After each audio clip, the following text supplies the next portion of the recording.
Good morning, good morning, good morning, and welcome to MPT's Estate Planning webinar with Shari Fleming.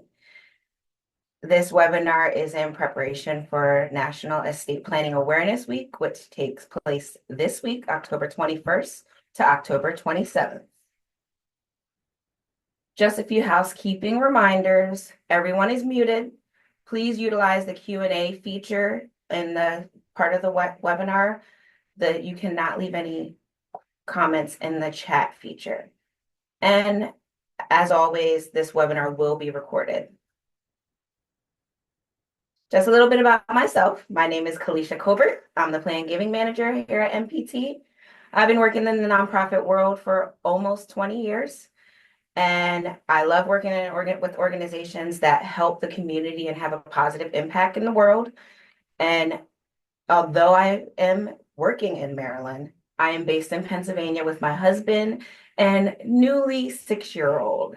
So whoever said terrible twos lied. It is sassy 6-year-olds. And if you haven't known already, I'm a part of the Dream Team.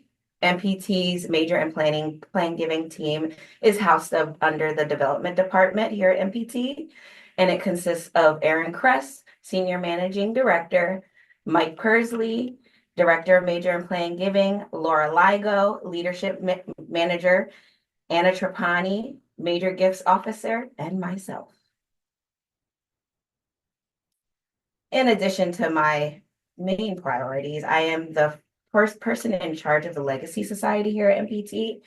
So Legacy Society members are those who have named MPT in their will or trust or estate plan.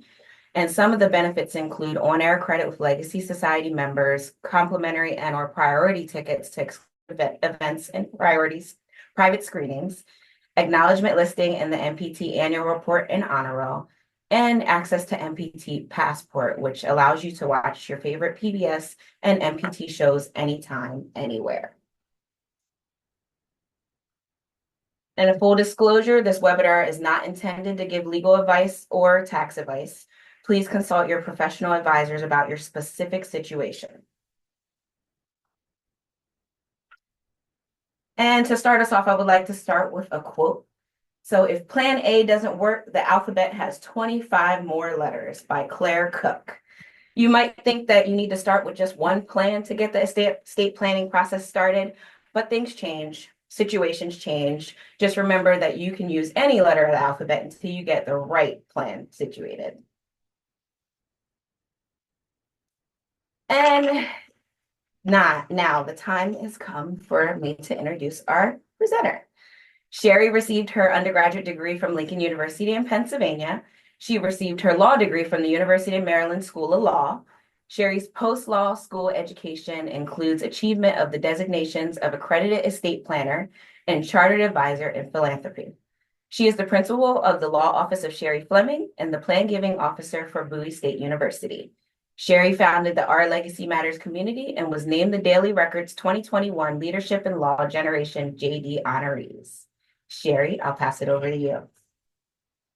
Good morning, Kalisha. Good morning, everyone. Good morning, MPT staff. I want to first thank you all for allowing me to come and share my time and my talent with MPT's community. This is actually my favorite thing to do.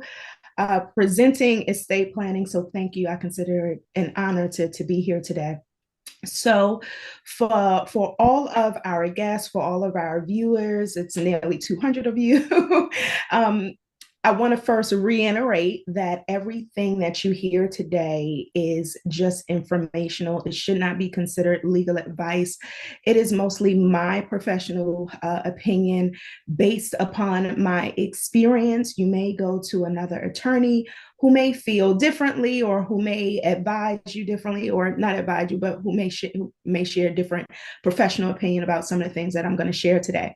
So what I want you to do is really get a pen and paper. Yes, this is recorded, but get a pen and paper to take down some notes because you will need them. If you have questions, put them in the Q&A. I am going to read the Q&A.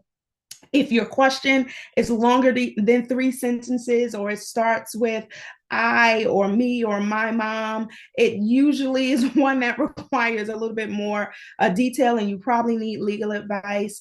So I do want you to pay attention closely. And if it's something that I will answer throughout the presentation, I'll let you know that as well. So here we go. What is the point of today? Really to get you acclimated with the terminology involved in estate planning so that you know what it is and what it is not, and to also provide you with some tools. What are estate planning tools? And so I like to say, with estate planning, we're building a house. We're building a house for you, and you need tools to build your house. And so some of the tools are legal tools that you'll need to build the house, and some other tools aren't necessarily legal tools, but tools nonetheless.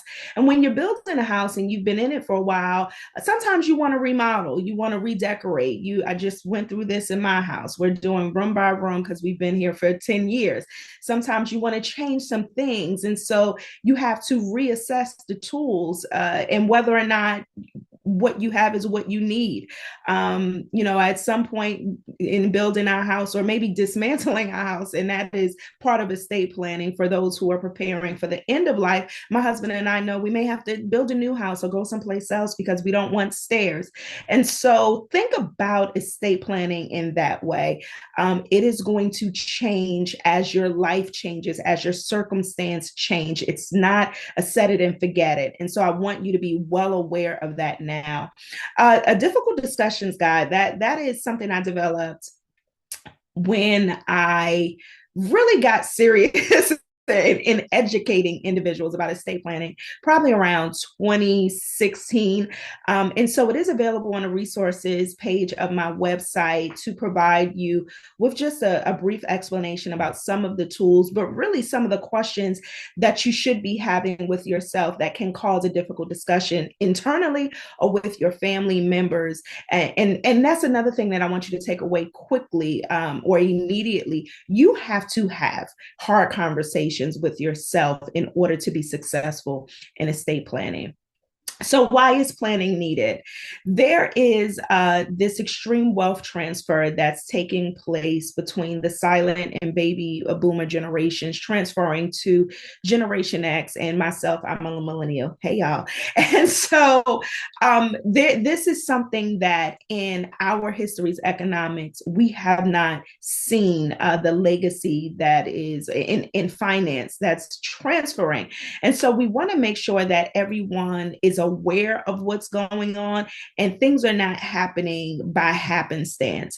And so part of the main issue that I see, I think most people of a certain age feel the generational wealth transfer a little bit.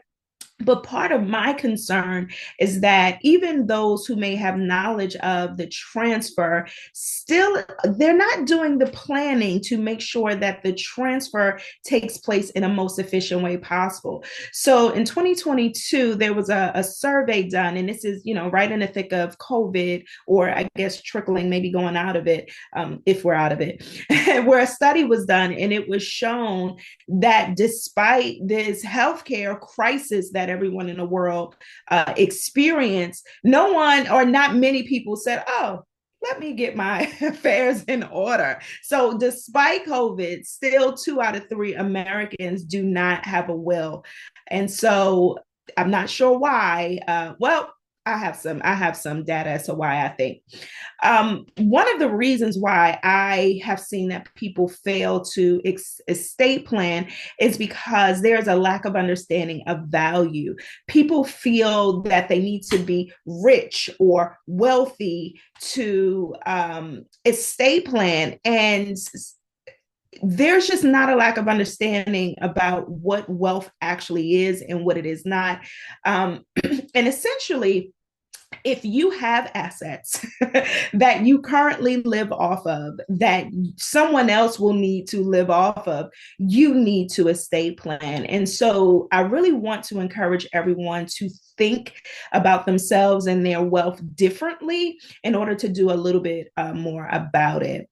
And so again, estate planning is a component of what I like to call legacy planning. I think that we're doing more than passing assets, but we're also passing passing information. We're also passing family history. And so that component of legacy planning is something that's often forgotten. So here is our agenda for today. First, I'm going to go through a summary of the estate planning tools, and then I break the tools down into two different buckets just to help you understand them. So there's planning for disability, where this is a time that you are physically living, you're breathing, but there may be a period or a long-term incapacity in which you're unable to make decisions for yourself. And so you need to appoint an agent and give some type of detail to that agent about how you would want to be treated and cared for and how you would want your assets to be managed. Then you have planning for a transfer of wealth or wealth transfer. I don't call it death planning. I do call it a planning for a transfer of wealth, because the transfer of wealth does not have to occur at death. It could occur during your life, towards the end of your life, and during the middle stages of your life. So I like to call it a planning for transfer of wealth. And so the tools that we have to support that are the last will and testament, a trust. There is business succession planning that is needed for our business owners that may be tuning in today.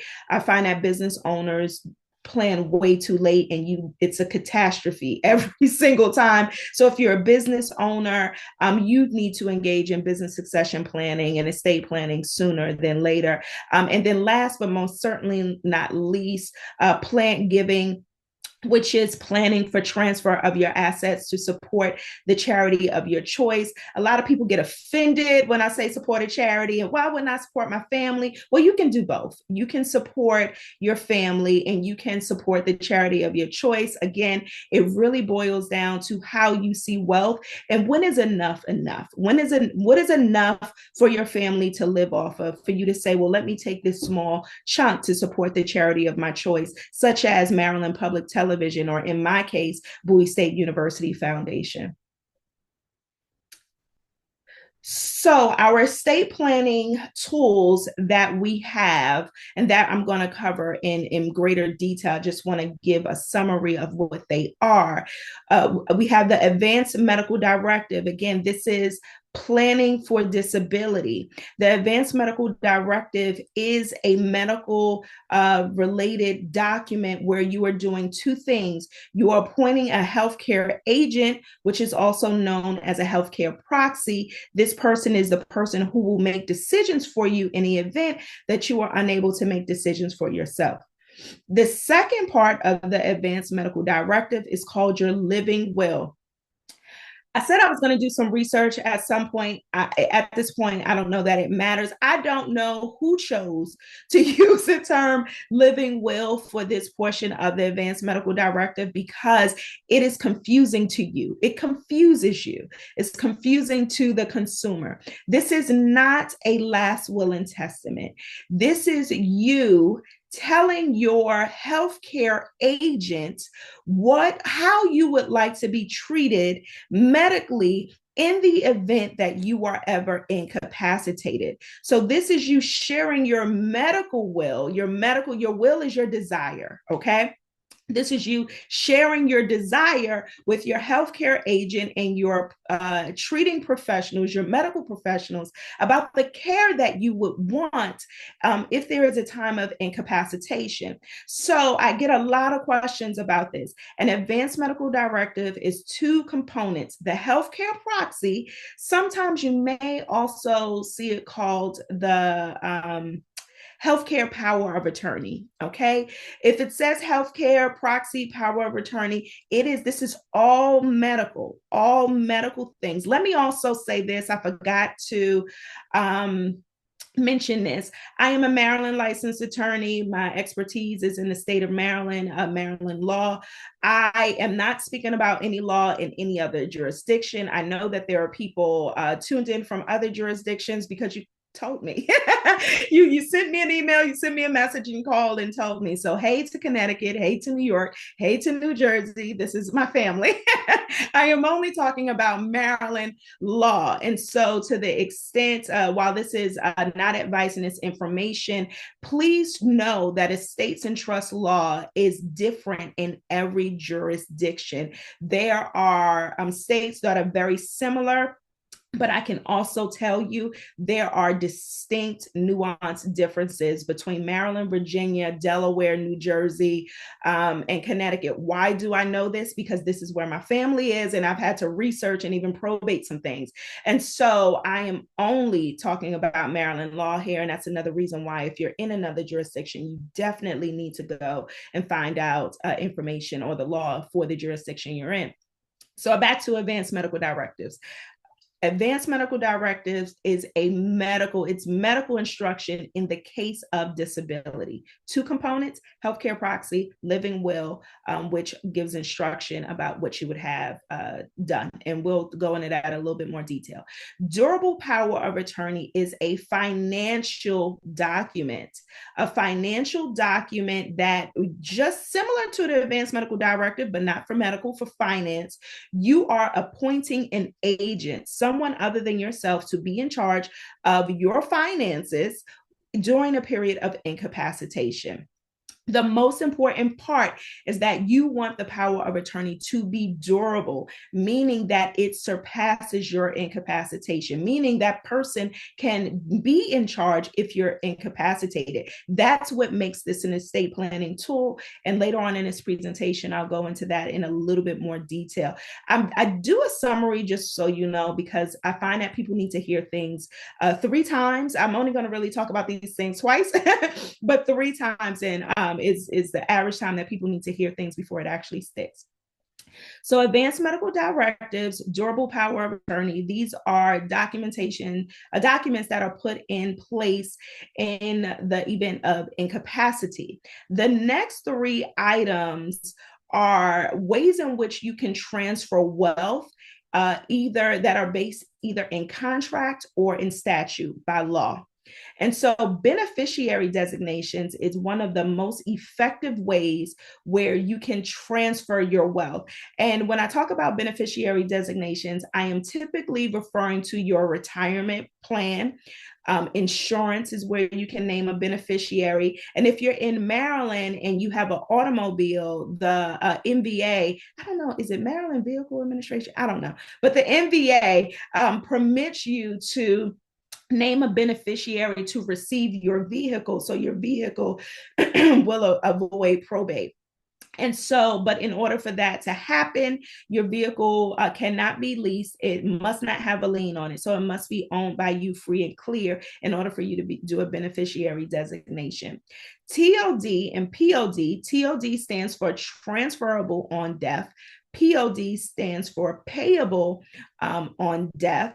Transfer means that you're transferring the asset. So you can see that stocks can be transferred. Bank accounts, the values can be transferred to you. Basically, the whole of the thing is transferred into your name. The institution stays the same, it's just transferred. Payable on death means that it's paid out, meaning that the account is closed and the asset is liquidated and given to the beneficiary. It is a very small distinction, but a distinction nonetheless. And it does matter because the rules for transferring and paying out and the taxes also may be different. And so if you have the ability to have a TOD or POD designations, you want to make sure you utilize that. Again, in Maryland, we have a newer statute where most financial institutions are required to allow you to use the TOD or POD designation. And so you can go to any of your financial institutions, your banks, and say, listen, I want to name a beneficiary of the balance of my bank account. And that way, that asset transfers directly to the named beneficiary. These are estate planning tools. Many people don't talk about these things as estate planning tools, but they are. And the reason why they are is because they are ways in which you can transfer wealth from one generation to the another, or from one party to the another. The last type of ease of transfer, I like to call these ease of transfer tools, it's what's called a life estate deed. This deed is specific to the state of Maryland, or this type of transfer is specific to the state of Maryland. It's based on Maryland common law, which is judge-made law, case-made law, where if you have a deed, which deed is evidence of title, title is your ownership in real estate. So let me put a pin in it right here, because when I talk about property, there are specific terms that I use, and I recognize that this may be a bit confusing to you. So here is the vocabulary lesson for you all when talking to a professional, to make sure that you all are speaking the same language. When I use the term property, I am talking about everything that you own. I am speaking of the shirt on your back. I am speaking of the books and the jewelry that you may own. Those things are tangible personal property, things that you can touch with your five senses. Then you have intangible personal property that you may own. Your bank accounts, you can't touch them with your five senses, but your money better be in there. your money better be in a bank account. Those are intangible, but they're yours. You own them. Your digital assets, so your Instagram account, your Facebook account, the data that you have on these accounts, for all of my artists and for everyone who just puts content out in this digital world, all of those things can be seen as intangible personal property and or intellectual property. Intellectual property is property that comes from your creation. Intellectual property can be song recordings, book manuscripts, artwork that you may have. That's property as well. When I say property, most people think about real estate, but I'm not just talking about real estate. Real estate is the ground, the dirt, everything in it, mineral rights, oil, diamonds, and more. The improvement, meaning the house, the building, residential or commercial, and airspace rights, the air above the improvement that you own to a certain extent. All of that is considered real estate or real property. So when I say real property, I am referring to real property. It could be a house, it could be raw land, it could be mineral rights, it could be airspace rights, but I'm referring to those things. When I say intellectual property, I'm referring to a specific type of property. When I say personal property, I'm referring to a specific type of property. And when I say property generally, I'm referring to it all. And these are the things that you own. And so it is very clear as you begin to think about things the way that I explain them, a light bulb goes off for many to say, oh, I do have things that I need to make sure that are transferred properly. I do have wealth that I need to secure. And so when I talk about life estate deeds, I am talking about real property exclusively that is deeded or evidenced by deed. Your title is evidenced by deed that is recorded with the land Office of Land Records where the real property exists. And so life estate deeds are a common law term in the state of Maryland. If you have property in the District of Columbia, the District of Columbia has a transferable upon death deed, which is by statute, does similarly the same thing, okay? But with a life estate deed specific to real estate, you can keep ownership and possession, which are two different things. You can own a home, meaning you own it, but not possess it. You live someplace else. Okay. You can possess a home renting, but you don't own it. Okay. So ownership and possession, you can maintain ownership or possession or one or the other with a life estate deed. And upon your death, you name in the deed a remainder person for the property to automatically transfer to. You can name a person or a group of people, and you must specify how you want the group, if more than one, to own the property together. And so a life estate deed I find to be one of the most effective tools, specifically in the state of Maryland, for people who have a primary residence and they may have children who they want the property to pass to. It's a very effective way of estate planning. And so I mention these things because a lot of my clients they don't even know that these things exist. Most people come to me because they want to trust, and I am not anti trust. I just, my professional opinion is that the majority of people who contact me don't need it. They may not need it for their circumstance, when they're clear on some things, or they may not. The secondary issue is that you need to name someone else to be in charge of the trust, or a successor trustee in some cases. And I find that people just don't have the people to put in charge of their estate to really make a lot of this work. Okay. And so the last two estate planning tools, notice that they're last. They're the last two. Is the last will and testament, which is your last statement about who you are, who your family is, and what you would want to have happen with your estate. Who would you want to put in charge, and what are you giving out to whom? Is what your last will and testament states. I'm going to say this up front. Everyone needs a will. If you're over 18 and you have anything, you need a will. People go, oh, well, if I have beneficiary designations and then maybe I don't need a will. You do. Because what I also see a lot is that people don't realize what may be coming to them from someone else. And so you need a will just to, if it does nothing else, you want to specify who you are, who you're putting in charge, and what you want to happen with with your assets. Lastly, we'll discuss a trust, which is really not a complicated thing. The way that I want you to think about a trust is in a way of a trust bucket. You create a trust by document. A trust is a signed contract with yourself and your beneficiaries and your named trustee. That is all a trust is. It's called a trust agreement because it is paper. Okay. And what you're doing with a trust is you're creating this holder called a trust, or if you can imagine me holding a bucket. And so a revocable trust means that you want to hold your own bucket. You want to hold your own bucket.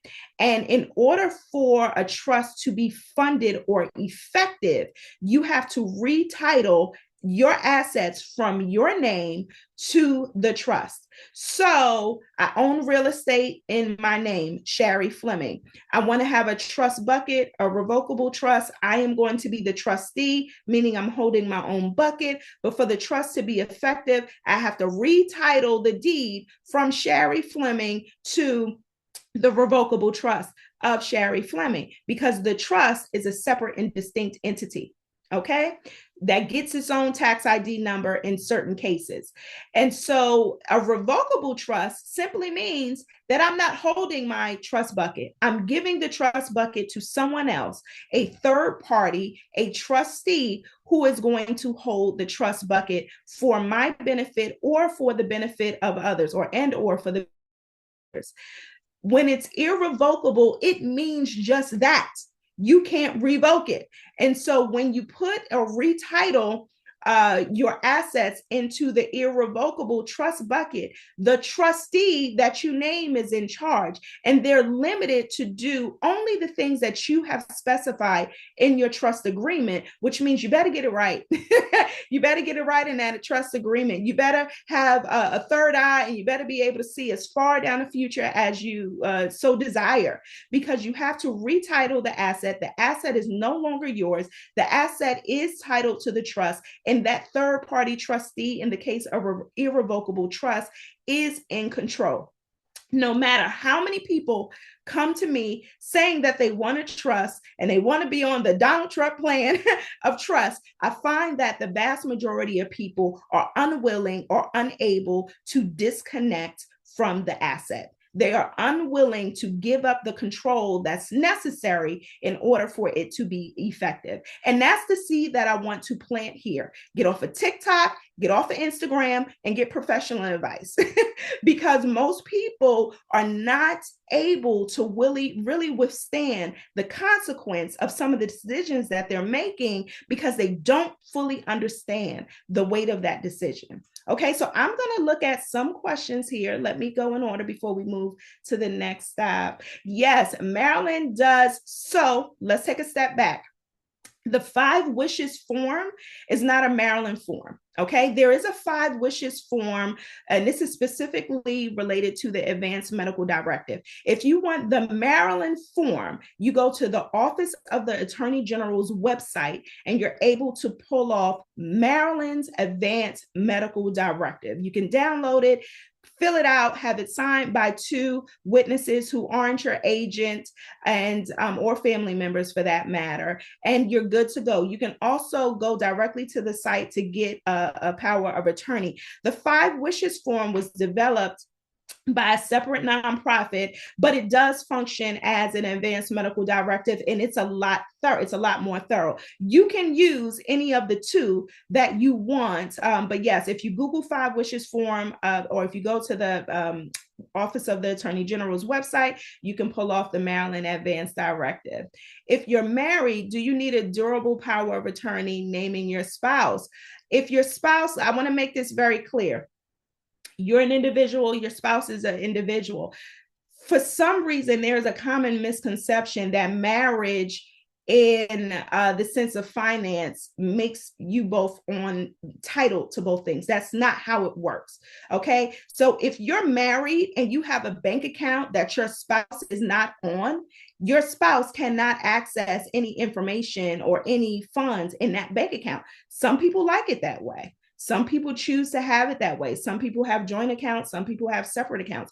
Just know that if you ever find yourself incapacitated, that separate account, your spouse cannot access unless your spouse is named power of attorney. So I see a hand raised, but I'm not going to answer any live questions just yet because I want to make sure that I'm able to cover the content. Okay. No. So the answer to your question, Jane, no, your spouse cannot manage your finances without having the authority to do so. The only way your spouse can manage your finances without the authority of a power of attorney is if that particular asset is jointly titled to both of you as individuals. And so meaning if my husband and I have a joint bank account, I can access, as long as his income is direct deposit, I can access all of that information. The moment his direct deposit goes to another bank account that I'm not on, I don't have access to it without a power of attorney. Okay. Can you transfer properly directly using a TOD? How do you do that? Again, when I'm talking, I don't know, Anonymous, which type of property you're talking about. So I think I answered that question thoroughly already, so I'm not going to go back. What if you put 2 family members on your bank account in case of emergency? Would they have problems receiving funds? No. So when you say put them on, and notice I'm using air quotes, what do you mean put them on? Are you adding them on there as joint users? If you want to do that, go ahead. They're joint on an account, just like 2 spouses put on an account. They can access the funds at any time. If you're doing it in case of emergency, have conversations with them and let them know it's supposed to be in case of emergency. Otherwise, they're free to use that money as if it's theirs. And so that's why you need advising, and that's why you need to have difficult discussions, because what you may be doing in a way of estate planning may have catastrophic outcomes. Particularly, remember I mentioned life estate deeds. The people that you're naming as remainder persons on these deeds, y'all better hope they have good credit and no creditors, because the asset becomes theirs and subject to their creditors. Can a life estate deed be set up to go to children only? So Anna, the long and the short is yes, a life estate deed can be set up to go to children, but you need clear advising around that. There are several, while minors can accept property, in real life, there are several reasons why you may not want a minor to accept property, particularly if both of the parents are deceased. You don't want to run into issues with government entitlements that they may otherwise be eligible for, that because they own real estate, they're not eligible for. So yes, a life estate deed can go to children. I'm not sure. It depends on a certain situation. Does transferring real property with a life estate deed cause issues for the value of the property? That's a very difficult question. What I will say is that when you transfer real estate via life estate deed, you get, that's a hard question. That anonymous, I know where you're going with that question, but I think that's beyond the scope of this presentation. And really what we need to look at is the property and where it actually sits, and that'll get to the answer I think you're trying to get to. Are taxes involved with a life estate deed? Taxes are always involved. Again, this is why you need professional advising. There's not just one group of tax. You can have capital gains tax, you can have income tax, you can have property tax, you can have an inheritance tax, you can have estate taxes. So the question isn't are taxes involved? The question really is what type of tax is involved. All right. Why would anyone select an irrevocable trust? There are many reasons why, and I'll go through that a little later. When does a revocable trust make sense? That's a specific question. I can't answer that in a vacuum. How often should estate planning tools be updated? I'll address that later. Does a power of attorney cease at death? Yes, great question, Anonymous. Again, power of attorney and advanced medical directives are disability documents. Once you are no longer living, they're no longer effective. I do have a number of people who pass who say, well, I was power of attorney over my mother's estate and I want to be personal representative. I was power of attorney over my mother while she was living and I want to be personal representative, but the mother will, a personal representative in the state of Maryland is an executor, the person in charge of a deceased person's estate, a decedent's estate. There can be people who are named power of attorney in life while the individual is incapacitated. But if the will names someone else, the personal representative, then that is what it is. Okay, so yes, the power of attorney and all authority does cease at death. What are the pros and the cons of trust, the revocable, irrevocable? I'll talk about that later. Do remainder men become owners of the house when a life estate deed is recorded? That's a trick question. Really quickly, you can have two types of life estate deeds. Life estate deeds with power, where the life tenant or the first owner retains all authority, and you can have life estate deeds without power, where they only have the right to possession. If the life estate deed is without power, then the authority immediately vests in the remainder person. And so if the life estate deed is without power, then yes, the owners in name, in theory, are the remainder persons. How is a trustee compensated? It depends on what's in a trust agreement or what's in law. Everything is written in law. So lawyers, everybody think that we're the smartest people. In all honesty, everything is written in case law, in court cases, or it's in statute. We just know where to find it. Okay, so everything is in law, either in case law or in statute. But what's in the trust agreement regarding compensation will supersede as long as it's not unreasonable. Thanks for joining us overseas. Can you name 3 children as co-executors? Yes, but why? Why? Why would you do that? Now, I see people do it all of the time, but I also do administration, okay? That's probate, trust administration. And if you are going to name 3 people, they better be joined at the heart and in the mind, because they have to make decisions together. And if you allow them to make decisions separately, now you have 3 people making decisions. It's a mess. So again, difficult discussions. Why do you want to name 3 people? Life isn't fair. Pick one. Okay, pick one. Is there documentation on the life estate deed? Where can I find it? Honestly, I don't know if there's documentation. You might can Google some stuff, but everything that I know comes from practice and study. I've studied, I've researched, I've read through cases, and I've been doing this for a long time. So I don't know if there's any much written out there, but I think you can try the People's Law Library of Maryland if you want a concrete source. They have an online database. Maybe can provide you with some information, Karen. So you have to pay your executor. Can a lawyer? You don't have to pay your personal representative, but the law allows for the personal representative to be compensated. I want to be very clear. Anyone administering this an estate, this is a job. It's a hard job. It's unrelenting. Imagine you paying your bills, getting your income, paying your bills. You sit down and do that periodically. Imagine being tasked to do that for someone else who is no longer here. Not only do you have to pay all of their bills and get information about their assets, but you then have to make sure and be a fiduciary, a good steward, making sure that those assets go to the right people. It is a thankless job. So yes, my thought is that trustees and executors or personal representatives should be compensated because it's work. I do find that most family members who are trustees and executive don't want to be compensated, but it is thankless work. And can a lawyer be a personal representative? The answer is yes. Okay, I think that those are all of our current questions. And so let's move on to the next more detail. Again, we're back to advanced medical directives.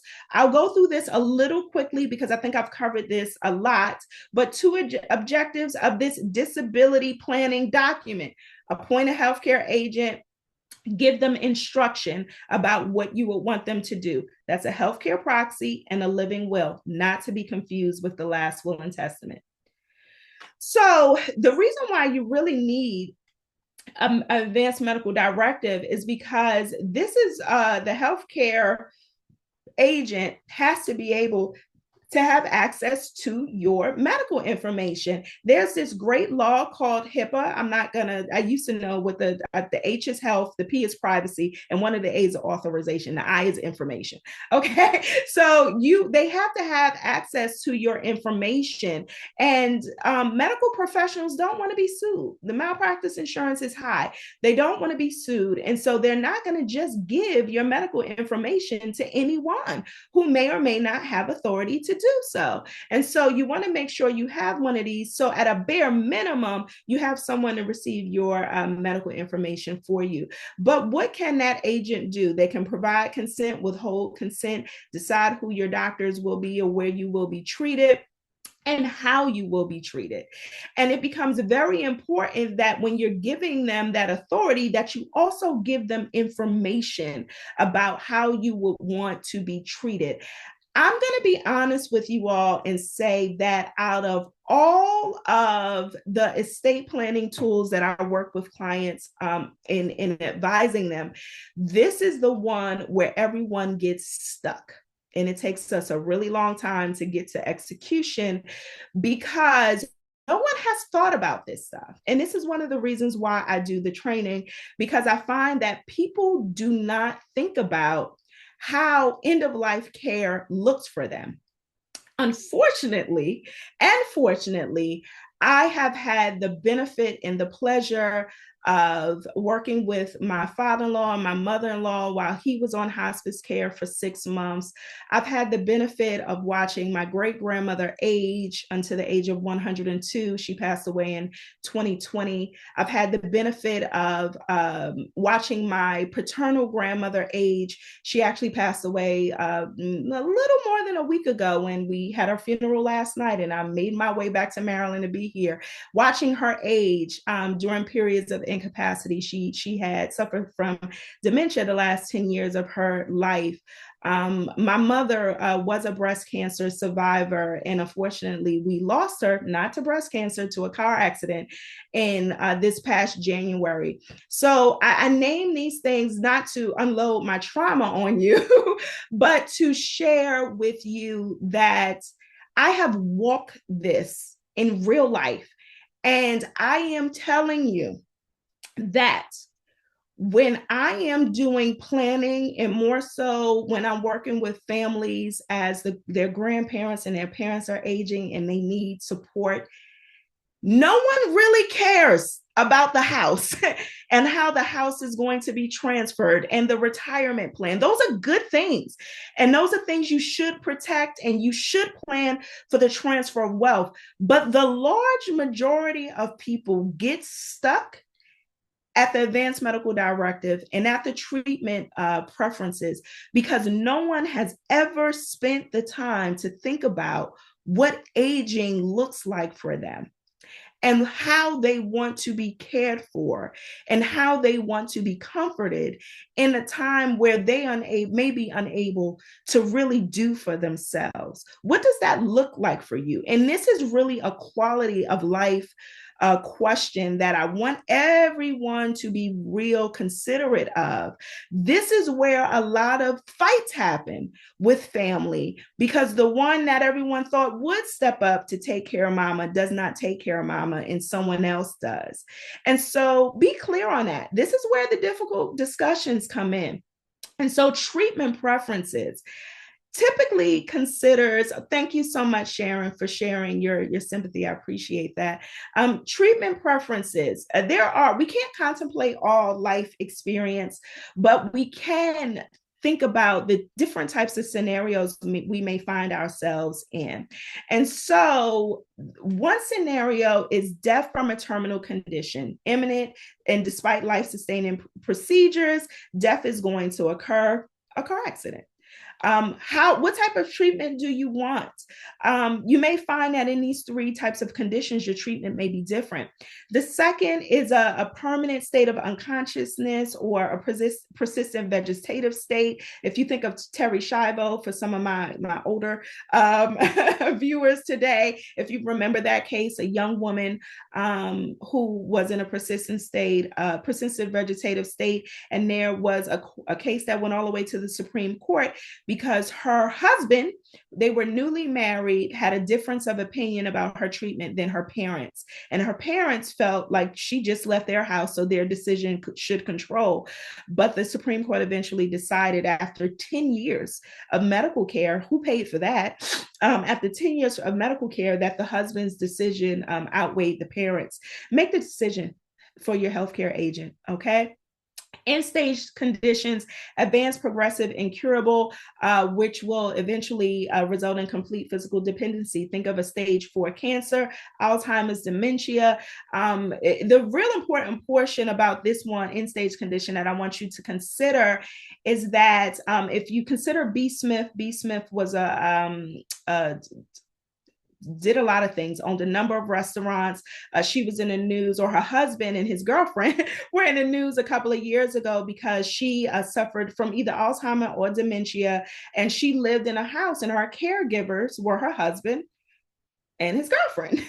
And everyone was like, this is horrible and this is terrible. And I kept saying to everyone, how do you know that's what she, you don't know. Maybe that's what she wanted, for him to continue to live his life as happy and take care of her. And he found someone else to help take care of her. And so consider this condition because there may be periods of capacity. Just like my grandmother, there were periods where she was completely there, at least at the beginning. You did not know she suffered from dementia.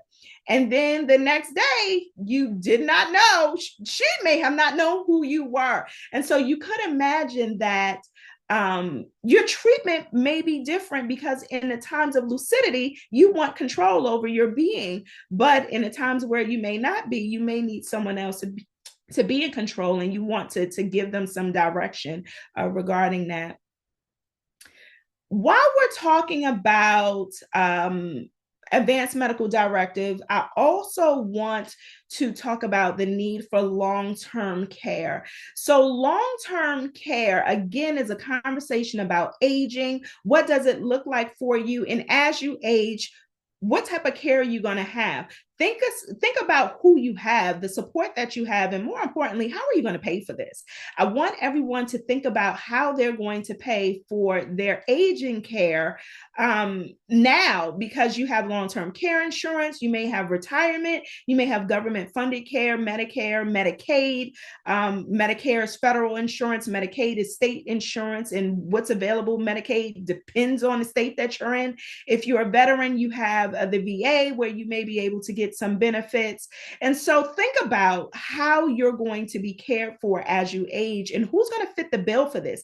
The reason why this becomes a component, so you have retirement planning, estate planning, long-term care planning. These are different fields that are interrelated. And so long-term care planning is a field into itself, but the reason why you need to think about it early is because if you find that you're going to need government-funded care, Medicaid, VA, you need to do some estate planning early on to transfer some of those assets very early on so that you can have access and be eligible for that type of care. All right, before we go into power of attorney, let's answer some questions. What if you have a family member who is in jail and their money is put in a trust account? How do you retrieve that money? If you're not the beneficiary or the trustee, you don't. And so the only people who have access to any funds, this doesn't matter if someone's incarcerated or not. If funds are in a trust, they're controlled by the trustee, and the trustee is managing the trust for the benefit of the beneficiaries. So you don't. If you're not a beneficiary, you don't retrieve that money. Solo agers have some specific needs, yes, to address with these two. Yes, this is correct, Anonymous. An additional resource in Maryland is a professional group called Aging Specialists. Thank you for sharing that. Is this a question? Who can fill some of these roles? Yes. And so again, another resource is also Aging in Amazing. Malika Moore is a social worker. She helps me and my clients as well. So yeah, there are resources out here. Not a question, but just want to say thank you. You're welcome, Vanessa. When is a DNR appropriate as an advanced medical directive? So DNR stands for do not resuscitate. So an advanced medical directive is a directive that you're creating for your family and for your treating professionals. When you go into an institution or a hospital, they will have you complete what's called a MOL document, MOL. I think it might be an IST, or maybe there's no I. It stands for life-sustaining treatment is the LST. I don't know what I think the M is Maryland. I'm not sure what the O is. But anyway, if you Google most document, or if you go to a hospital, if you've been there with your family members, that document is germane and specific to that institution, where you're providing that institution with information similar to what's in your advance directive. And in that can be your DNR, your do not resuscitate order. What I will say is that, and let me be very clear, an advanced medical directive is much more than a DNR. A DNR or a directive not to resuscitate can be a component of the advanced medical directive, but the advanced medical directive is much more than that if you want it to be. Why? Because you can put statements of value about what's important. And so I want to go back to not just the technical aspect of this. Something that I talk about, I have 3 daughters, 2 teenagers, 16, 14, and then a 7-year-old. And we've been talking about estate planning since they came out the womb, so they're over it. And that's because they watch me. I'm in a sandwich. They watch me care for my parents, grandparents, and great-grandparent, and they've been along for the ride. So we have these discussions about why I do what I do. And one thing that I tell my daughters is that presentation is very important to me. I always will have my nails done. I got my first job at 14 because I needed to fund my own expense of getting my nails done. If I'm ever in a moment of incapacity, I don't care if I'm in a nursing home, and I told them I don't want to be in a nursing home, I want to live with them. But if I'm in any place, they have 2 jobs. They need, well, more than 2 jobs. They need to make sure my hair is done.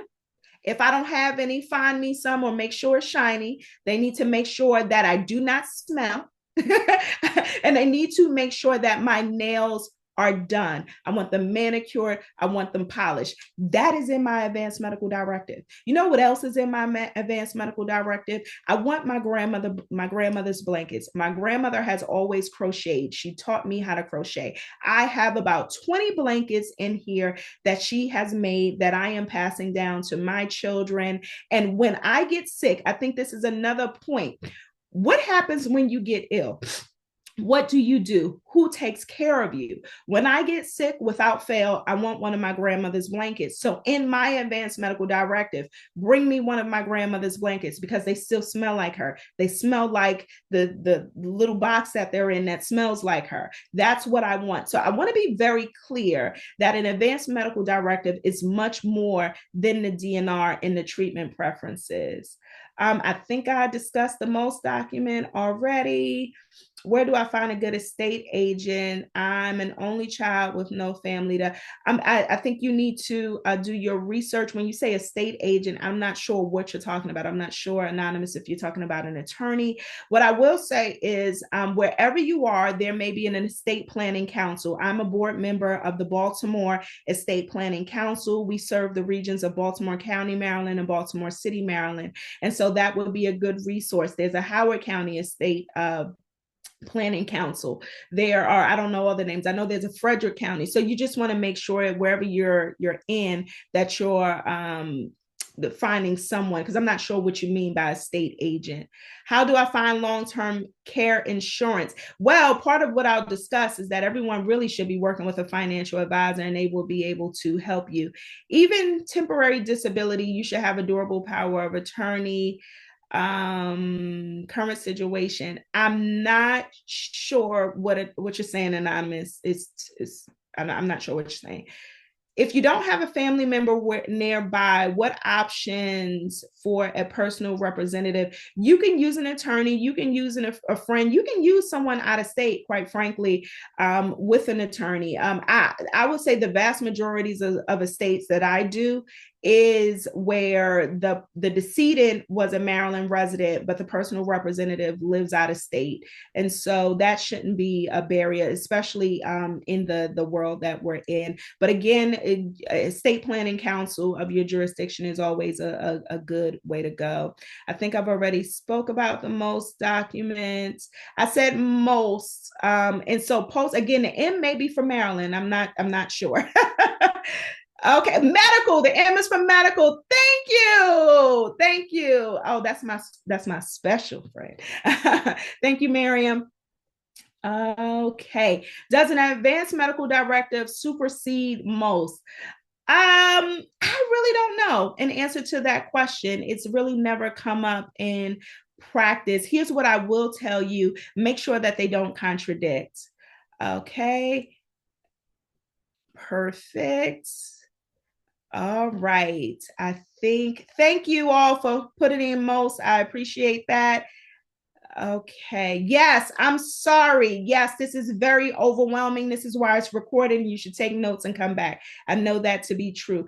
Does a court appointed guardian for Alzheimer's patients have automatic advanced medical directive designation? It depends on the court order. So I guess this is a good segue into the power of attorney. There are two types of guardianship that exist. There's guardianship over the person, the physical person, which does involve care decisions, and there's guardian over property, which is more so financial guardianship. And so to answer your question, it depends on the court order and the type of access that the authority that you've been given. All right, powers of attorney. I've already gone through this, so I want to just reiterate. When you are given power of attorney to someone, you are the principal. That person is the agent, okay? That person is working for you. They are your fiduciary. They have the responsibility and the legal obligation to act in your best interest. It is a job. They have to keep receipts. They have to keep bank statements. And if a court intervention is involved, they have to give reports and accounting. It is a job. This is not like light work at all. So I personally don't know why anyone would sign up to do this, because it is a work with a lot of responsibility. So there are different types of powers of attorney, or different types of, let me say, different types of power. Okay, there's limited versus general. For the sake of clarity, a power of attorney is not specific to estate planning. If you've ever purchased a home during your settlement process, more than likely you've signed a power of attorney, a limited power of attorney, to give your title agency or the mortgage company the ability to make minor corrections in a document just in case something is wrong, like the date, something goes wrong. You are given over a power of attorney. Most people in settlement don't even realize this is occurring. Another example of a limited power of attorney, again, not estate planning attorney specific, but my sister-in-law lives in Florida. For a time, my husband and I was like, oh, maybe we'll do a vacation home down there, because I'm real particular about where I stay. And so when we go visit, we can stay in our own place. And if we wanted to do that, we would give my sister-in-law a limited power of attorney to find a house, purchase it on our behalf with our money, and move forward. I'm totally comfortable with her doing that, because I don't like to shop, not even for real estate. I just want to show up and I want everything to be beautiful, and she can do it. So we would give her a limited power of attorney. General means just that. You're giving someone general financial authority over your assets. Springing versus immediately effective. Immediately effective, we can talk about that first, because it's kind of what it is. It's immediately effective. When a power of attorney is springing, it typically means that it springs into effect, or it becomes effective upon a triggering event. In a world of estate planning, that triggering event is usually incapacitation, in which your named power of attorney then has to get 2 letters from 2 different treating physicians, or physicians who have treated you, to say that you are incapacitated and unable to make decisions for yourself temporarily or permanently. And they're able to take those 2 pieces of documentation to say, okay, the power of attorney is now effective and I can make decisions for you. A lot of people, a lot of people go, whoa, springing, that's what I want. That's what I want. I don't want anyone in charge of my assets until I'm no longer able to be in charge myself. Here's my pushback. No right or wrong. This is your life. You do what you want with it. I need to know why. When my clients are so attracted to a springing power of attorney, we have to have a conversation about why. What makes that attractive? And if it's seated in your level of trust for the person that you're putting in charge, don't put them in charge. Don't put them in charge. If you don't know what they're going to do with your assets, when you're incapacitated, why would you put them in charge? It just doesn't make sense to me. I would rather someone screw it up while I can sue them and have some kind of response to that than a period of incapacity, and I don't know what the heck that they're doing. So I'm not saying that springing is wrong. I am saying, what is your motivation behind it? Is it your issues? Is it you want to be in control? What is it? We need to talk about the what it is and the why, is because a lot of the times it is rooted in trust, and it is rooted in that person's ability to make decisions. And if that's how you feel about your agent, they shouldn't be your agent. Look for someone else. Durable versus effective during a principal's capacity. So in common law, before we had legislated statute, a person could only give authority, a principal could only give authority to the agent if that principal had capacity to make such a decision. So I can give you power of attorney if I have capacity. Well, that doesn't really work for estate planning purposes. So the term durable is specific to mean that I am giving you authority to make decisions on my behalf, and that authority to make decisions will supersede whether or not I have capacity. And so for estate planning purposes, I don't care if you do limited, general, spring, and immediately effective. I don't care about those. We can have conversation. I can advise you on that. But your power of attorney absolutely needs to be durable. Absolutely needs to be durable. And I harp on that because when I am doing real estate transfers, I oftentimes do have adult children come to me with a power of attorney that they didn't pulled off of some site that they didn't vet or may not even have read clearly. And they come to me because the parent is now incapacitated. Maybe they want to do a life estate deed or transfer the deed to trust. And I have to say, I'm sorry, I can't help you because your power of attorney is ineffective. Because it either isn't durable or it wasn't executed properly. Elder financial abuse is a thing. And for those who work in the industry, we could spot it a mile away. And so if this is one area where I would just advise you to go ahead and get legal help just to make sure that you have it. Because here's the thing. If you have a parent who is going, or an elder who is, is going to having issues of incapacitation, if you mess this up, there's no fixing it. There's no fixing it. Once they get to the point of incapacitation, that's it. That's it. So you want to make sure that you have the right power of attorney. Planning for wealth transfer. Okay, let's see what questions are here before we move on. All right. Thank you all for your feedback. Do you have any recommendations, resources, or having conversations with people you are thinking about naming in these legal documents? A lot of people need to go to therapy. I'm not even gonna lie. I say that all the time in joking and being serious. I am so sorry. I thought that my office phone was off. Sorry about that.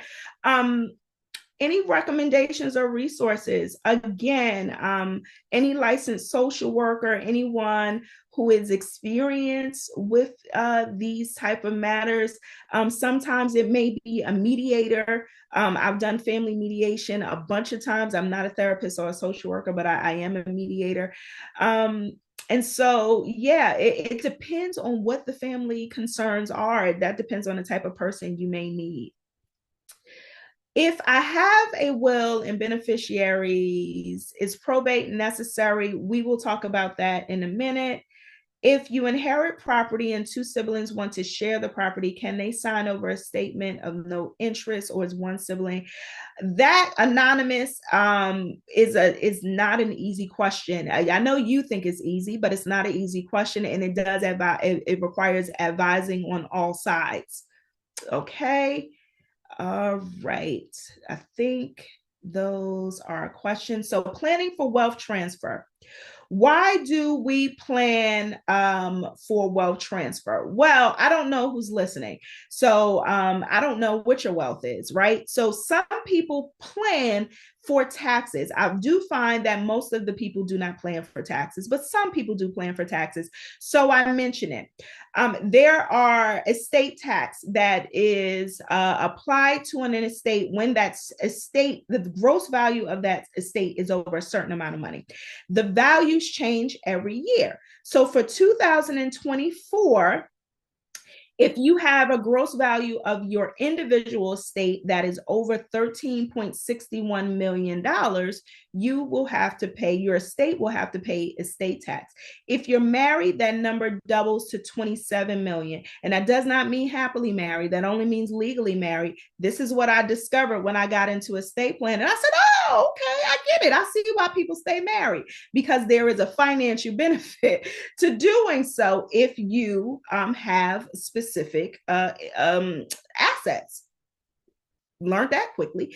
And so in 2024, again, this is that number. The number is 13.6 million individually, 27 million as a couple. Again, your gross estate have to be over that amount for estate tax to apply. The vast majority of my clients do not have federal estate tax applied to them. Some do, but the vast majority do not. Now that's federal. Remember, anybody who files taxes, you're filing federally and you're filing Maryland taxes, right? So Maryland also has an estate tax. And so that number is a little different from Maryland. It's 5 million gross in assets for an individual, 10 million for a married couple. And that number does not change. It has not changed. I do find that there are a considerable amount of people who are very close, if not over the $5 million mark. It is not a hard number to reach. If you own, particularly if you're in Southern Maryland and you own real estate or you have an investment property, then you have your retirement benefits, your insurance, stocks. All of these things are assets. They may not be liquid because a lot of people, when they focus on their wealth, they only focus on the cash in a bank account. But your wealth is really all of your assets. So when you add all of that up, a lot of people individually get really close to that 5 million mark, and will be there as they will get closer to it as they near retirement. So filing or planning for around Maryland estate tax is a thing. Just a note that the federal estate tax limit may be coming down to the Maryland estate tax limit adjusted for inflation. So it may be 7 million, it may be a little higher within the next year or so if there's not legislation. And so you may have some people who otherwise were exempted from federal estate tax, but they may be subject to it if the law changes. Here's what does apply to most of my clients, and that is inheritance tax. Inheritance tax is applied to the value of property being transferred to anyone who is not a lineal descendant. So lineal means line, parent, you, child. Okay. Also included in that lineal are the spouses of these individuals. Okay. And so when property is being transferred to anyone other than a lineal descendant, there's going to be a 10% inheritance tax. So for those rich aunties with the nieces and the nephews that want to transfer wealth to them, you're going to have to pay inheritance tax. Or let me say, inheritance tax will have to be paid in order for the property to transfer, will have to be paid to the state of Maryland. Most people pay it through their estates, and they do not allow the beneficiary, or they do not want the beneficiary to pay that inheritance tax. But this does become a point of planning for a lot of people. Intestacy and last will and testaments. And so now we're talking about wealth transfer, and intestacy is the term that we use when someone passes away without a will, a last will and testament. The status is called intestate. And so in this status, the state of Maryland or most jurisdictions have specific rules and laws governing who can be in charge of the estate, who gets what, and under what circumstances. And it is not what you think.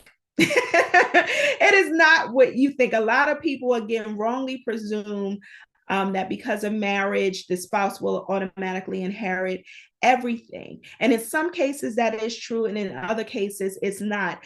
The formula really depends on whether or not you have minor children, whether or not you're married legally, have a domestic partner or a registered domestic partner, and I'll talk about that shortly, whether or not you have minor children, whether or not you have grandchildren from a deceased child. The formula is kind of, you got to let the first domino fall and then figure it out. Most people, I find, are not content in the way that intestacy law distributes their assets. And so this is what you need to know. Things don't automatically happen just because you think it's supposed to happen that way. Another thing about intestacy, and this is about probate generally, but if you have property in multiple jurisdictions, meaning Maryland is your primary state, but you may have a house in Jersey and you may have a house in Pennsylvania, you're going to have to, so your personal representative or your executor is going to have to go to probate in those other states to transfer those properties. So just be mindful of that, just be mindful of that, because again, estates and law estates and trust law is jurisdictional specific. So for Maryland inheritance tax, are grandchildren considered direct lineage? Yes. Can you gift a non-lineal niece, nephew, grandniece, family members during life in a statement of intent while alive? I think your name is Jean Ann South. I don't quite understand your question. Here's what I will say. As a general rule, you can gift any while living any person anything up to, I believe the number for this year is $17,000. So if you wanted to give a gift, you can give a gift with the value up to $17,000. I believe that's the number for this year. Every year it changes. Okay, you can give that gift to anyone. You can give that gift tax free.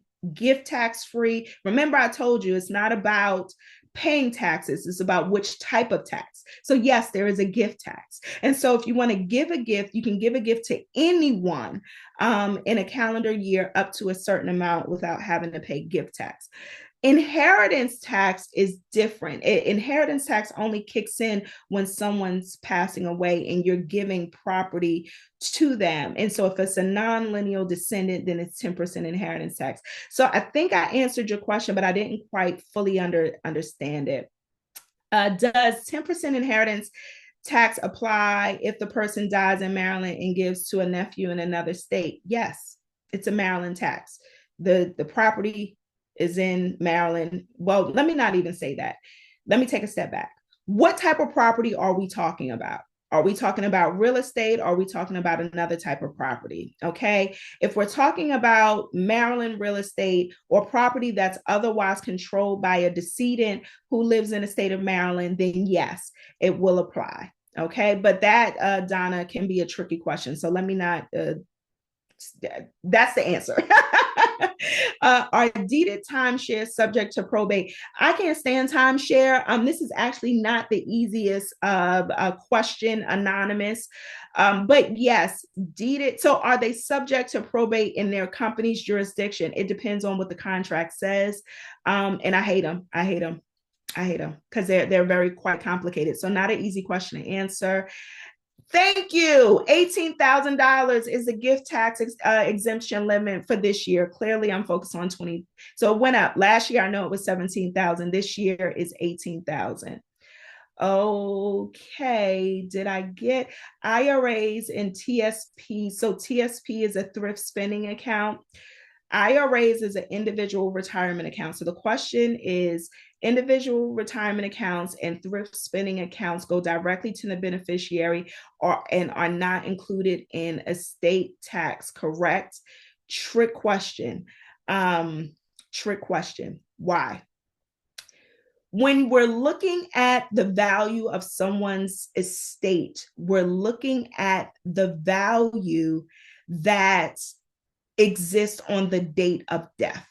And we're looking at the value of everything that was in the decedent's incident of ownership. So the value of the IRA and the value of the TSP is included in the determination as to the value of the estate and whether or not the estate is exempt or not. The difference is, because those things transfer by operation of contract, they're not included within the probate estate. This was a very technical answer for a very technical question. But again, you don't know what you don't know. So to answer your question, no, your question, the answer is no. They are included in the gross value to determine whether or not estate tax exists. Are they included in probate for transfer where court authority is needed? No. Okay. I believe that's what documentation or information do you suggest clients complete prior to the initial meeting? Thank you, Gloria. Thank you. Know who you have and what you have.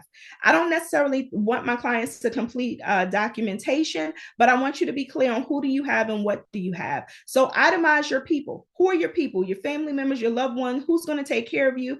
who's going to serve as agent, who's going to be beneficiary.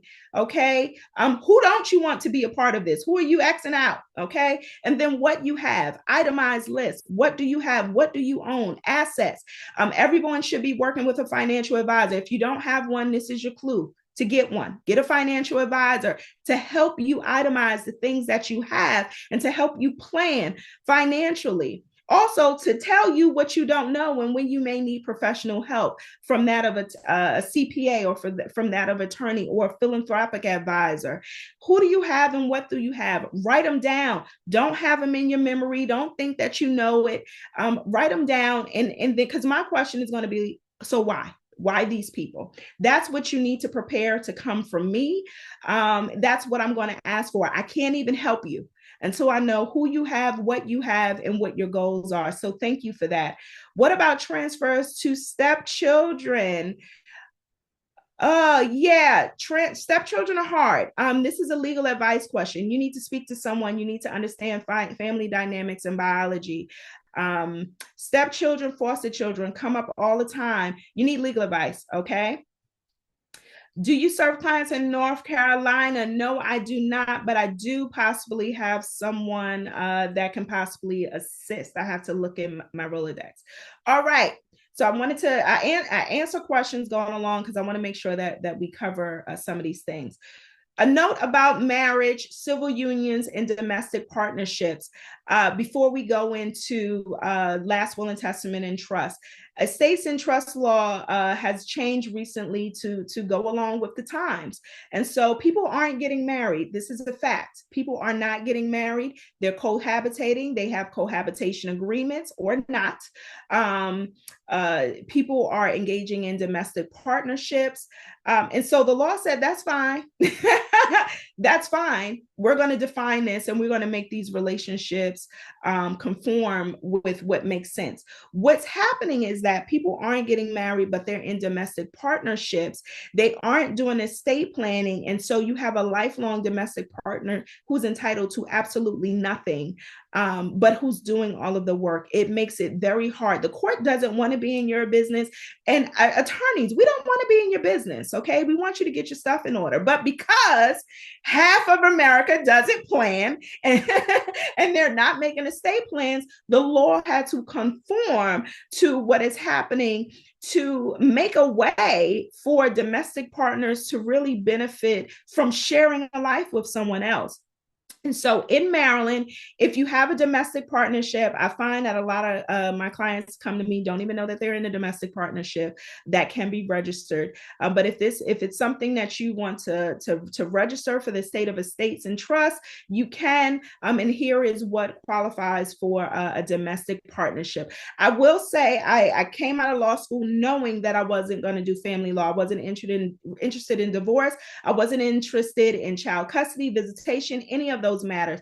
As an estate planning attorney, I probably do about 60% family law matters, related matters for domestic partners or individuals who otherwise own things together, but do not have the law of marriage to really tell them how to disperse their assets. So when domestic partners break up, I have a lot of former clients who are same-sex couples who decided not to get married, but they did decide to break up. How does that relationship dissolve when you own things together? And so I found that I didn't want to be in family law, but because I am in estates and trust, I ended up kind of falling into it a little bit. So your will, here's the number one rule. You can't take it with you. You can't take it with you. Your property is going to be here, so you need to make a decision about where you want it to go. Indecision is a decision. And if you do not make a decision, the state of Maryland and every other state has one for you. We already went through that. That's intestacy law. Not all property passes through the will. Okay, so this is where it all comes together for you. Property doesn't, when I say pass through your will, I mean your will has control over that property. So remember earlier when I did the summary, I talked about beneficiary designations, POD and TOD designations. I talked about life estate deed and even joint ownership of property. Those items that are jointly owned, otherwise have a beneficiary designation, does not pass through your will. Those are items that operate, they transfer by operation of law or operation of contract. So someone earlier asked about IRAs and thrift spending accounts and naming beneficiaries. Those are contracts. So when you name a beneficiary, those items are going to pass directly to those beneficiaries, and it's not going to be subject to your will. But in will, that value will be included in whether or not you have estate tax. If you have joint ownership or life estate deed, or joint ownership, life estate deed, or joint titling, those those items pass to the joint owners, to the remainder persons by operation of law. Okay. And this is where planning becomes absolutely critical, because when I ask you, who do you have and what do you have, I'm looking at the asset and how the asset is going to transfer to the beneficiary. A lot of people don't realize that things won't transfer the way that they want them to if you're not looking at the specific asset, how it transfers and how it transfers. Okay, so it's not just looking at your assets and making a plan, it is making sure that your will doesn't contradict your beneficiary designations, doesn't contradict your joint titling. Perfect example. I'm often contacted by feuding siblings. Don't ask me why. Feuding siblings of a parent's estate. These parents knew that these siblings didn't get along and they needed better advising. But feuding siblings, the parents titled a piece of property, real estate in particular, to one sibling. The last surviving parent dies, which is the mother. The other sibling calls me and says, "Well, I want that house." Well, you can't get it. It's not owned by your mother's estate. Your mother titled the property to your other sibling. You can cry me a river. You can be as mad as sad as you want. But the reality is, when that parent deeded that house to one child, that house became that child's house. There's nothing I can do about it. And so when you're doing estate planning, you have to be clear on the assets that you have and how you want them to transfer, and make a plan that makes sense. I do these presentations because 90% of the estates that I administer have plans that don't make sense. They don't make sense. Assets transfer, but not necessarily how the person would have wanted them to transfer, because someone did their documents without asking more questions. So I want you to be fully equipped when you go into any attorney's office so that you're understanding how things work. So not all property passes through the will. Everything that is owned solely in the name of the decedent, the person who has deceased, will pass through the will. So what does your will include? Identification of who you are, identification of who your family is.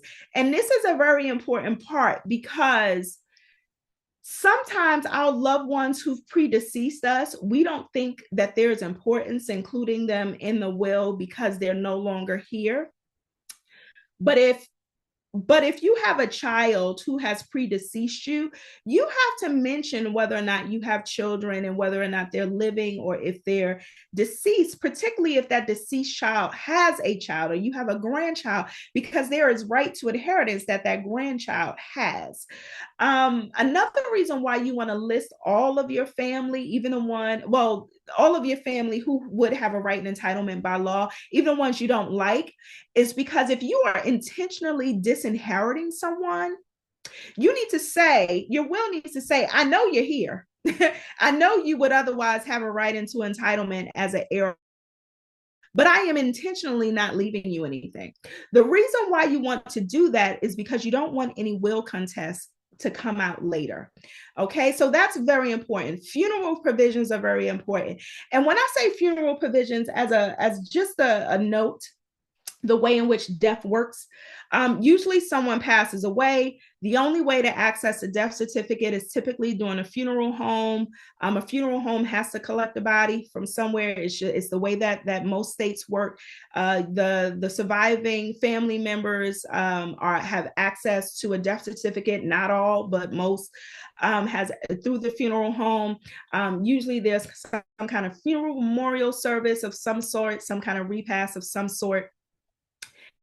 And usually you really don't even get the death certificate until after those ceremonial things happen. You need the death certificate in order to probate a will. So I want everyone to think about this as a practical measure. The cost of my funeral, burial, cremation, celebration, whatever you want to do, it has to be expended before your loved ones will actually have access to money. So when we have funeral provisions in a will, it is a reimbursement clause. Someone has to spend the money first. So you're either making pre-plans and prepayments for these things, or you're otherwise making financial provisions for these things to happen.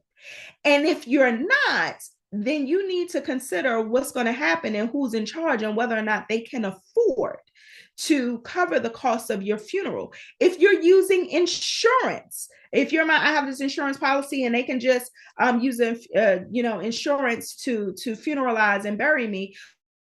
Well, who's the beneficiary of that policy? Because the beneficiaries of that policy have to transfer that policy to the funeral home if that's going to be your source of payment. And do you have multiple beneficiaries? Because if you do, they all have to agree. I can't tell you how many times I've seen one sibling hold out and the other siblings have to bury their parents on credit because this was not thought through. Think it through, okay? I've talked about the difference in property payments to certain beneficiaries, particularly if you're giving payments to minors. You want to make sure that you're naming a custodian, someone to be in charge of the money.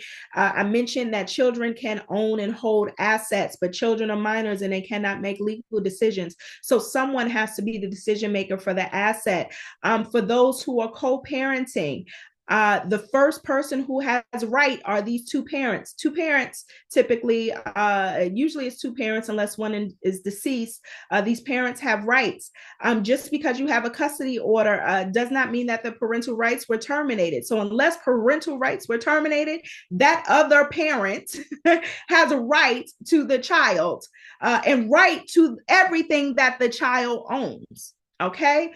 And so you want to make sure that you're making decisions either in will or in trust to name a guardian, not only remember, we talked about guardianship of person, but guardianship of property for the minor child, because it's going to be the legal parent or the court-appointed guardian. And in a lot of cases, you can name a custodian. We do have the Uniform Transfer to Minors Act that does allow parents to name custodians who hold property, and it's someone other than the parent or guardian. Again, your will, you can name a personal representative, how you want taxes to be paid, and in some cases, disinherit people. And so legal effect, this is another clear part, because I have a lot of people who do their own wills. Great, more power to you. I'm glad that you're empowered. But there is a specific way that a will is supposed to be executed and signed. There's a specific way that an advanced medical directive, power of attorney, is supposed to be executed. And again, anyone who's in this industry, we know when it hasn't been done right. We can tell. We can tell just by the way in which it's signed, the dates, we can tell. And so the one thing I will tell you is that if you have a properly executed document, you can store it with the Register of Wills or file it for safekeeping with the Register of Wills in the state of Maryland for the jurisdiction that you're in. Have conversations with the people about who's in charge, because if you don't tell a personal representative that they are in charge, you'll pass away and everything will just be sitting because that person does not know that they're in charge. So what happens upon death? If you have a will, this is a common misconception. People think I have a will, I avoid probate. Not true. If you have a will, you go through probate. If you don't have a will, you go through probate, but the laws of intestacy apply. If you have a will, your estate goes through probate, but your will is the governing document as to how your property is transferred. Your personal representative presents that will to the register of wills. And if there's no issues, legal issues, you have an administrative probate. At a minimum, it's a 9-month process. I know that there are a lot of attorneys that are like, avoid probate. Probate is awful. I tend to believe the state of Maryland has a fairly consumer-friendly probate process. Also, with working with families who are truly grieving, they don't care nothing about that 9 months. It usually takes families about 3 months to even contact me. For those of you who will need to go through probate, but there is an estate tax issue, you need to get on it, because estate tax is due a certain time. I believe it's 6 months after the decedent passes away. So we know you lost your loved one, but if the estate was a certain value, we want our money, says the state and federal government. And so, but I do find for those estates, which are the majority of the states that I deal with, that are below the estate tax limit, that the 9-month process is, they don't even feel the time. Again, probate is not a cuss word to me. I do think that the Maryland process is fairly simple and easy, but again, it does depend on your goals and what you want to happen. Why? Because probate is a public process. Public is not a private process. Anyone who has a transition, you can go to the Maryland Register of Wills webpage, put in their name, and pull down all of their probate documents. And so if that's not something that you want, that would be the number one reason why you do a trust. Avoids probate and keeps assets private. So before I go into trust, I'm going to look at some questions because I do want to wrap up here soon. Is inheritance subject to Maryland taxes if it's from a Delaware resident? It depends on the property. It depends on the property and where it's situated. So that's not, mothers are same, but fathers are different. How does the house get transferred? I don't even know what you're asking. Sorry, anonymous. Okay, North Carolina referral, please email me, admin at Shari Fleming, that's my full name, admin at sharifleming.com. If real estate is in probate, can one family member get it if the other parties agree? Yes.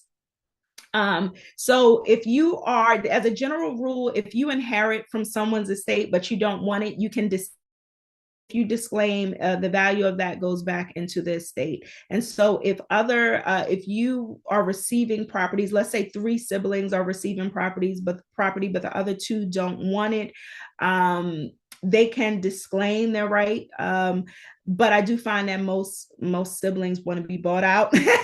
they don't really want to disclaim. They want their portion, but yes, you can disclaim. Isn't the gift tax limit a matter when a gift must be reported, while the limit with a gift must be paid much high? Yeah. So if I understand your question correctly, if it's over the gift tax limit, you must report the gift. While the limit so anonymous, this is a very technical question. So yes and yes. And so you must report it if it's over 18, and then you have a lifetime gift amount, which is very higher. Yes. Very technical question. So I don't want to go in too much because I don't want to confuse people. What about the transfer of a deed which you and your spouse own? Well, y'all got to write in clear sentences. I can't understand what you're saying. Thank you, anonymous. If most assets are in IRA funds with designated beneficiaries, do you have to put that info in a will? It depends on your goals. And also, you better make sure these beneficiaries outlive you. But in theory, if the beneficiaries do outlive you and that's your only, the thing is, that's not your only asset. So you're still doing a will, but do you have to mention the IRA in the will? Not necessarily. Okay. It is only an immediate sibling, brother and sister, who have right to be considered in your will. Huh? or do you need to exclude? So when I say inclusion as family members in your will, this is when you tell me who you have. And I tell you by law, based on intestacy law, who has a right of entitlement. And we identify your family in your will based on who has an automatic right of entitlement based on intestacy law. Okay. Do you have to register your will to be effective? No, it does have to be executed the right way. Most insurance payouts will not be used. Most insurance payouts will not be used as an option for payments if the policy of a mortuary servicer has immediate payments for the service. This is a very complicated question, Anonymous, so I'm going to pass it. Can an out-of-state sibling or friend work with an in-state attorney? I answered that question earlier. Yes. Do you advise people who live overseas? I do, but I would much rather you go with a firm who works with, when you say overseas, where overseas? There's a lot of complication depending on the other country. If someone may have dual citizenship, my preference is to work with a team. But yes, I have, but it can be very Germany. You're gonna need to work with a specialist. I opt out. So for me, just as a point of clarity, one of the reasons why I'm in solo practice is because I like to pick and choose who I want to work with. And working with someone who has citizenship or property in Germany is a lot of work. So I would definitely refer you to an international law firm that also does estates and trust. Okay. All right. Benefits of having a trust. I've had this up here for some time now so that you all can read it. Most people may need a trust if they want privacy, if the beneficiaries have creditors, or if you can see a marriage that's going to fail and you don't want that soon-to-be ex-spouse to have access to the benefits that you're giving your loved one. That would be a great way. Most people with special needs, children, do trust to make sure that they're protecting that child with the special needs right and entitlement to government support. For those who are aging, who may need, like I mentioned, medical assistance or VA planning in the future, they engage in trust as well. And again, you see it last on the list. Tax shifting is the least reason why a lot of my clients get a trust. So I explain trust in 3 types. Revocable, I already said. Trust bucket, you hold it, you can avoid it. You can revoke it. It avoids probate. Again, it gives you that privacy. You can manage it until your death or incapacity. And at your death or incapacity, you name a successor trustee. It does not minimize taxes because you still have control over the assets. You still have incident of ownership. So it doesn't minimize the taxes. I find that while people like a revocable trust, most trusts, the issue is the successor trustee. If not you, then who? Who's going to be in charge? A lot of people don't have a successor trustee that is willing to work with the named beneficiaries. The trustee is going to be a fiduciary of the assets in the trust to be managed and maintained for the benefit of the beneficiaries. And I find that a lot of my clients do not have a successor trustee that they're able to name that work well with the beneficiaries and are willing to do the job. Now, you can have an institutional trustee where you're paying a law firm or financial institution. However, you must have some money because most institutional trustees, particularly a bank or financial institution, will not do it for less than $2 million in gross assets. In addition to that minimum requirement, they also want control of the asset, meaning that if it's an investment account, they want that investment account to be moved with them. Also, with an institutional trustee, for all of us who are not the multimillionaires of the world, let's say you do have the $2 million in assets, but let's say those assets are in real estate. Institutional trustees do not want to manage real estate. And that is where most of Americans have their assets, okay? Because if the roof needs to be replaced on the home, can you imagine that banker coming down to meet a roofer? No, they're not doing it. They're not doing it. So I find that most people do not have anyone to name that has the acumen to do the job, that has the patience and the wherewithal to do the job, and more importantly, that wants to do the job. So that's what I find. While most people come to me wanting trust, they don't have the people who are willing to do it. Irrevocable trust. It avoids probate, keeps things private. There's asset protection and it minimizes taxes. This is the holy grail of trust. And this is what most people think about when they think about trust. But what most people don't realize is that you have to give up ownership and control of that asset and give ownership to the trust and control to the trustee. In my experience, most people are not willing to do that. They're uncomfortable with it. Okay. And then you have a testamentary trust, which is a trust that is created in your last will and testament. It is not private because it's in your last will and testament, which must be probated, but it's a trust that's created with the remainder of your assets for the benefit of a particular group of people. I want to quickly talk about business succession planning for my business owners who may be on the call today. Form and manage your business with the end in mind. The reason why I've added this to my presentation is because this took up more time than I wanted to during COVID. During COVID, you had a number of business owners who had temporary bouts of incapacitation. They could not run their business. This could be a dental practice, a law practice. This can be a mom and pop bake shop.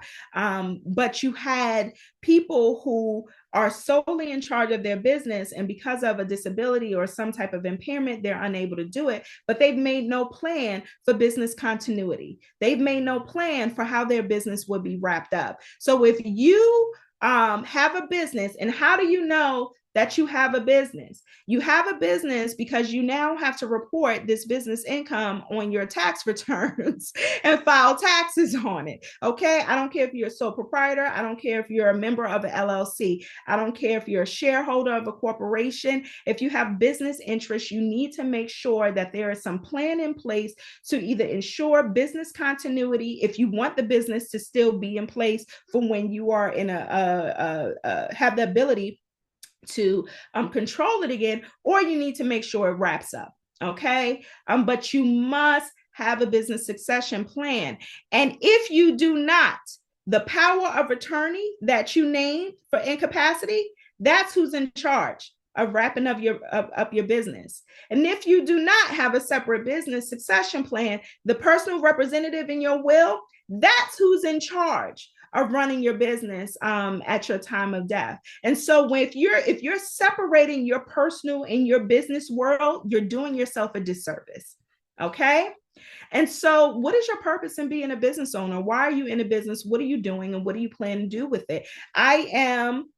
My business entity is a corporation. I'm an S corporation. It's just me. I'm the bread and butter. My children are, preparing to go to college. I don't know that they will want to go to law school or even run this business. My business succession plan is to wrap it up when I wrap up. Okay. And so you need to think about, stop trying to give your children things that they don't want. Have conversations. I know a lot of adults who have taken over the businesses of their parents just because the parent had a bout of illness while running a business, or, died, had a heart attack. And now that's not what that child intended to do, but just to keep the wheels on a bus of life, they're now in charge of a business that they didn't even want to be a part of. Some grow to love it, some resent it. I've seen both. Make a plan for your stuff. Okay. Failing to plan your business, conservatorship, court involvement over your business, loss of assets, loss of business property, loss of revenue and reputation, particularly if you plan to come back to the business. You don't want to lose your reputation in your business. So business succession planning, just like retirement planning, just like financial planning, just like long-term care planning, is a distinct field of law that is related to estate planning. And this is just me planting a seed to say you have work to do. Okay, here are some considerations. Do you want your business to continue past your lifetime? What do you desire to do? Who's going to take over? Who do you want to take over? And who is likely to take over? Because those are not the same people. Okay, and have you identified a successor? Is there somebody working in a business that is good at it, that can keep it going, who wants to take it over? Have honest conversations with yourself. And so our last phase is plant giving. This is something that's near and dear to my heart because this is how I see that we support our institutions, particularly our charities, in my case, sorority, our institutions of faith. And it is related to estate planning because this is how you can support. If you don't have the cash to support in life, you can support these institutions in death. And so a plant gift can be made in your lifetime as a part of your financial or estate plan. It does require a third party, usually a financial advisor, an attorney. And these are gifts of assets, not income. So you're not giving cash for the fundraiser, but you're donating your home to Maryland Public Television so it can continue to do the work that it does. And that charity, you have to determine whether or not, what capacity does that charity have? Does the gift that you want to give can actually be received by that institution? I think Bowie State University Foundation is a great example. We received our first gift of real estate when I started working there because everyone was like, someone gave us a house. What did we do? And I was like, let's do it. I was excited. And we were able to receive that gift of real estate without the parameters in place. We would have had to disclaim, meaning say we would love it, but we can't have it. And so plan giving is an excellent way to support your people and your causes. It's not one of the other. You can support both. What are some types of plan gifts? Personal property, equipment, artwork. I see donated a lot to Micah in particular. You can donate real property, land, homes, subsurface rights, timber gets donated a lot. Contractual designations, life insurance, retirement, anything that you can give to a person, you can give to a charity if that charity has the ability to receive it. I want to give you the example of my mother. I mentioned that she passed earlier this year. I am her only child. And so I wanted to make sure that she was covered in my estate plan. Life insurance is easy. I'm young, the premium is cheap, and she'll get a large payout if I were to predecease her. And so I have a life insurance policy. She obviously predeceased me. This is a policy that was specifically for her. My husband and I have adequate insurance to cover our children and my business, for continuity. But this was a separate insurance that I took out just for her, just so that she would, have some funds if I were to predecease her, go on vacation, have a good time. And so she predeceased me. Now I have a life insurance policy that, yeah, I can terminate it. But again, the premiums are low. I'm already used to paying it. And what a great way to honor her than to give that insurance to a charitable organization. And maybe set up an endowed scholarship. So now my biggest issue is where am I going to do it? What is the best way to honor her? And so I think that's a perfect example of how your estate planning can change for different reasons and for different purposes, which is why you have to know who you have. You have to know who you have in order to know how you want to benefit them with what you have. Okay, I mentioned legal effect. Here are how your documents must be executed. Will must be signed by two disinterested witnesses. Advance directives signed in the presence of, the will doesn't have to be notarized, but I do notarize the wills for my client. Advance medical directives signed in the presence of two disinterested witnesses. Powers of attorney must be signed in the presence of two disinterested witnesses and notarized, and the business succession document should be done in the same fashion of a will. Okay, when do you need to revisit your estate plan? Increased vulnerability, changes in capacity, death of a spouse, or in some cases, a domestic partner. Changes in your agents and your beneficiaries. Like I said, my mother was a beneficiary of insurance. I need to revisit a portion of it because if should something happen to me today, that insurance is going to go in my estate unless I change the beneficiary designation. Here are some resources which were also put in the chat for you. I know the most document. There is the Our Legacy Matters show. It was on WOLB radio this past year, 13 episodes. I now have it on YouTube where I'm discussing these same topics in a more personal and intimate way. It's not as much legalese, but just conversations. We cover financial planning. We cover intellectual property. I have an episode on there with my husband because he lost his dad maybe about 2 years ago. I lost my mom this year. And so we discussed navigating that with children. So it's kind of fun. And I don't know if I'm going to do a second season. I am. I don't know when. Let me say that. And here's my contact information that I know will be showed again, but I want to make sure I answer these questions. Timeshare, it's complicated. It depends on what the contract says. I am a member of Delta Sigma Theta Sorority Incorporated. Deborah, does a revocable trust count as income to get Medicare?